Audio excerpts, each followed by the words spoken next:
నమస్తే, నేను మీ కుప్ప పద్మిని. ఇన్నాళ్ళు మీ సపోర్ట్‌ని నాకు అందిస్తూ, మీ ప్రేమని నాకు అందిస్తున్న ప్రతి ఒక్కరికి కృతజ్ఞతలు. ఇప్పుడు చూడబోతున్న ఈ వీడియో కూడా ఖచ్చితంగా మీకు ఉపయోగపడుతుంది. లైక్, షేర్ అండ్ సబ్స్క్రైబ్ చేసి మీ ఇష్టాన్ని అలాగే మీ సపోర్ట్‌ని నాకు అందించండి. అలాగే ఈ వీడియో పట్ల మీ అభిప్రాయాన్ని కామెంట్ సెక్షన్‌లో కామెంట్ చేసి నాకు తెలియజేయండి. నమస్తే. Welcome to our channel. నేను పద్మిని. ప్రస్తుతంతో పాటు ప్రముఖ ఆధ్యాత్మికవేత్త, వాస్తు జ్యోతిష పండితులు, ప్రముఖ న్యూమరాలజిస్ట్ తనుష్క గారు మనతో పాటు ఉన్నారు. మాట్లాడదాం. నమస్కారం అండి. నమస్కారం. మేడం, మీ తమిళనాడులో తమిళులు అసలు సుబ్రహ్మణ్యేశ్వర స్వామి కానీ, శివుడు కానీ అసలు ఆ ఫ్యామిలీని అసలు వదలరు. చాలా అసలు నోరు తీస్తే మురుగా అని అంటారు. మురుగా మురుగా మురుగా అంటూనే ఉంటారు. మురుగన్ మురుగన్ అంటూనే ఉంటారు. ఎందుకంటే సుబ్రహ్మణ్యేశ్వర స్వామి అంటే అంత అంత ఇష్టం, చాలా ఇష్టం తెలుస్తూ ఉంటుంది. ఈవెన్ వినాయకుడిని కూడా. అలాగే శివ భక్తులు కూడా చాలా ఎక్కువగా ఉంటారు.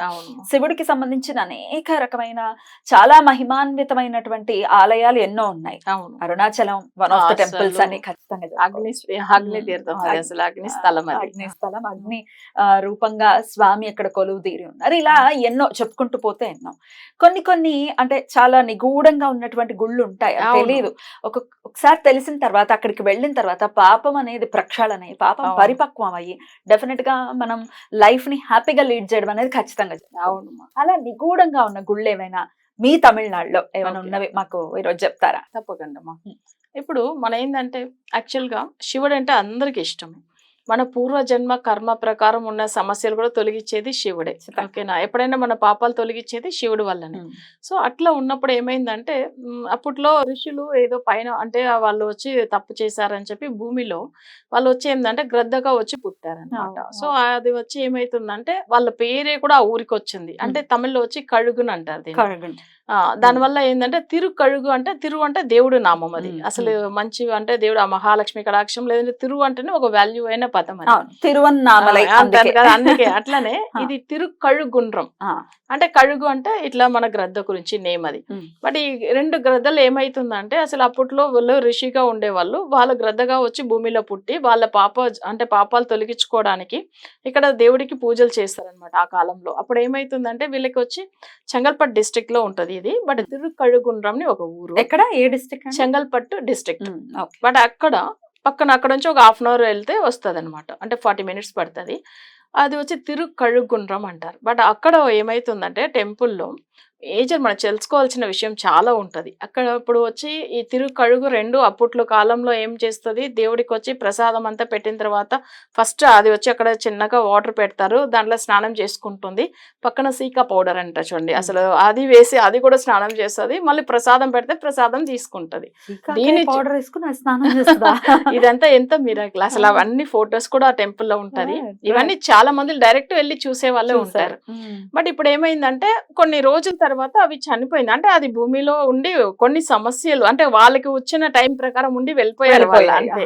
అందుకే ఆ ఊరికి ఆ పేరు వచ్చింది. ఇంకొక స్పెషల్ ఏంటంటే ఆ శివుడికి యాక్చువల్ గా ఇది వచ్చి మనం చెప్పాలంటే అందులో 2 శివుడు ఉంటారు తిరుకഴുగుండ్రంలో. ఒకటి కొండ మీద ఒక శివుడు ఉంటారు, కింద ఇంకొక శివుడు ఉంటారు. కింద ఉన్న శివుడిలో ఏంటంటే ఇక్కడ ఒకటి సంగు తీర్థం అంటారు. సంగు తీర్థం అంటే యాక్చువల్ గా సంగు వచ్చి దేవుడికి జనరల్ గా ఏంటంటే మామూలుగా మనం చూస్తాము సముద్రంలోంచి వస్తుంది, లేకపోతే సాల్ట్ వాటర్ లోంచి వస్తుంది. అది జనరల్ గా సంగు, తమిళ సంగు అంటారు. తెలుగులో అయితే శంఖం అంటారు. శంఖం ఆబ్వియస్ గా సముద్రంలోనే పుడుతుంది. కానీ నార్మల్ వాటర్ లో తీర్థం అంటే తీర్థంలో ఎలా వస్తుంది? ఇక్కడ ఎట్లా అంటే ఈ శివాలయంలో అసలు ఎందుకు ఆ సంఘం వచ్చింది అంటే దీనికి ఒక కథ ఉంటుంది. జనరల్ గా మనం వచ్చి ఇప్పుడు మార్కండేయ మహర్షి అక్కడికి అన్ని శివాలయం వెళ్ళి దర్శనం చేసుకుంటూ వస్తాడు. ఎందుకంటే తనకు ప్రాణం ఇచ్చిందే శివుడే కదా. అసలు ఎండ్రం 16 అంటారు కదా మార్కండేయ. సో ఆయన ఏం చేస్తాడు, అక్కడ వచ్చినప్పుడు శివుడు ఉన్నాడు. శివుడికి పూజ చేసేదానికి, అభిషేకం చేసేదానికి ఎలాంటి వెజల్స్ లేవు. అసలు ఏదన్నా ఉంటే కదా, ఏదైనా గిన్నెలు ఉంటే దేవుడికి అభిషేకం చేయడానికి, అసలు ఏం లేదని బాధపడుతున్నప్పుడు అప్పుడు ఆ కోనేరు ఆ తీర్థంలోంచి ఒక శబ్దం వస్తుంది, ఓం అనే శబ్దం వచ్చి అక్కడ నుంచి ఏమైతుందంటే చిన్న అలల్లాగా వస్తుంది. అలల్లాగా వచ్చి అప్పుడు ఒక శంగు వస్తుంది. శంఖం ఆయన గురించి మొక్కినప్పుడు స్వామి నాకు అసలు మీకు అభిషేకం చేయడానికి ఎలాంటి వెజల్స్ లేదంటే తను అసలు వస్తాడు అక్కడ శంఖం అసలు ఎక్కడ మామూలు తీర్థంలో మామూలు అసలు వాటర్ లోంచి వచ్చేది చాలా అపూర్వం. అది వచ్చినప్పుడు ఏమైందంటే తను అభిషేకం చేస్తాడు. చేసిన తర్వాత ఇప్పుడు కూడా ఏమైతుందంటే రియల్ గా అది వచ్చే ముందుకు రోజు ఏం చేస్తుందంటే ఒక శబ్దం వస్తుంది, ఓంకార శబ్దం వస్తుంది ఆ గుంటల్లోంచి. వచ్చిన తర్వాత కొంచెం అట్లానే వేవ్స్ లాగా ఇట్లా అలల్లాగా వచ్చిన తర్వాత మళ్ళీ వీళ్ళు గుర్తుపడతారు ఆ టైం వస్తుందని చెప్పేసి. అప్పుడు ఏం చేస్తారంటే పూజలు చేసి ఆ శంగుకు అక్కడ నుంచి తీసుకొస్తారు, గుడికి వస్తుంది. అసలు అప్పుడు తీసుకొస్తారు, టెంపుల్ లోపల తీసుకొచ్చి ఆ శంగు వచ్చి అందరూ జనులు చూడడానికి పెట్టి పెడతారు. కానీ 12 సంవత్సరాలకు ఒక్కసారి ఒకే శంగు వస్తుంది అందులోంచి. అసలు అది వచ్చి ఏం చేస్తుంది, ఎవ్రీ 12 years ఒకసారి ఒక్కొక్క శంఖం వస్తుంది, దాని గుళ్ళో భద్రపరుస్తారు. అసలు అది చాలా అపూర్వమైంది. దాన్ని చూడడానికి ఎంతో జనులు వెళ్తూ ఉంటారు. ఇప్పుడు ఒక 1 month ముందుగా కూడా వచ్చింది అసలు అసలు మళ్ళీ 12 ఏళ్ళు మళ్ళీ 12 ఏళ్ళు అసలు దానికి అసలు నిజంగా చెప్పాలంటే అది వచ్చినప్పుడు ఏం చేస్తుందంటే దాని లోపల ఒక చిన్న పురుగులాగా ఉంటాయి కదా అసలు, అవి మనకు తెలుసు కదా, ఆ సెల్ దాన్ని వదిలేసి దాని లోపల మళ్ళీ వెళ్ళిపోతుంది. ఇలా పూజలు చేసి అది ఒక్కోసారి మధ్యలో ఉంటే మధ్యలో గుంటల లోపల వెళ్ళడం భయపడతారు. పూజలు చేసినప్పుడు ఆటోమేటిక్ గా దగ్గర వస్తుంది. అసలు నిజంగా ఎంత గ్రేట్ కదా. ఇప్పుడు వాళ్ళు కూడా కళ్ళారా చూడొచ్చు, అది చూడొచ్చు. ఇప్పుడు పెట్టున్నారు అసలు. ఇప్పుడు కూడా మనకు అందరూ వీడియో కూడా పంపించారు, చాలా మంది వెళ్తారు, మేము కూడా వెళ్ళి ఉన్నాం. అసలు వీడియో ఉంది, నాకు ఒకసారి ఇస్తారా? తప్పకుండా నేను సైడ్ ఫ్రేమ్ లో ప్లే చేస్తాను, జనాలు చూస్తారు కదా. అసలు సూపర్. అసలు అది ఎంత రియల్ గా మనకి ఎట్లానంటే భూమి ఇప్పుడు సముద్రంలో దొరికేది మాక్సిమం వైట్ కలర్ ఉంటది, ఇది డిఫరెంట్ షేడ్స్, అంటే మనం ఎట్లా చెప్పాలంటే ఒక గ్రే కలర్ లో ఉన్నట్టుగా ఉంటది. అంటే అది ఎట్లా భగవంతుడు ఒక అసలు నిజంగా ఆ శంఖం చూడంగానే మనకు ఎట్లా అనిపిస్తుంది అంటే ఆ దేవుడికి అసలు ఈ శంఖుతో పూజ చేస్తే ఎంత మంచిదో అట్లా అని అనిపిస్తుంది. అసలు శంఖంలో పోస్తే కానీ తీర్థం కాదు అని అంటారు, ఈ శంఖం ఏమో తీర్థంలోనే పుడుతుంది. అద్భుతం అసలు నిజంగా, ఇది మాత్రం చూడాల్సినటువంటి ప్రదేశం. అయితే పాపాలని పరిపక్వం చేస్తాడు అక్కడ ఉన్నటువంటి ఈశ్వరుడు, శివుడు. ఒక్కసారి దర్శనం చేసుకున్నంత మాత్రం. అంటే కొండ మీద ఒక శివుడు ఉంటాడు కింద, బట్ అయితే ఈ 2 శివుడిని కూడా చాలా పవర్ఫుల్ మా. ఎవరైనా కానీ పూర్వ జన్మ కర్మ ప్రకారం చాలా సమస్యలు ఉన్నాము, ఇప్పుడు దాకా మాకు అసలు ఎన్నో దోషాలు ఉంది, ఎన్ని పూజలు చేసినా ఫలితం లేదు అనే వాళ్ళు కూడా అక్కడ వెళ్ళి శివుడిని దర్శనం చేసుకుని అలానే ఆ శంగు గురించి కూడా అసలు తెలుసుకుని అక్కడ శంగుని కూడా దర్శనం చేసుకుని రావచ్చాము.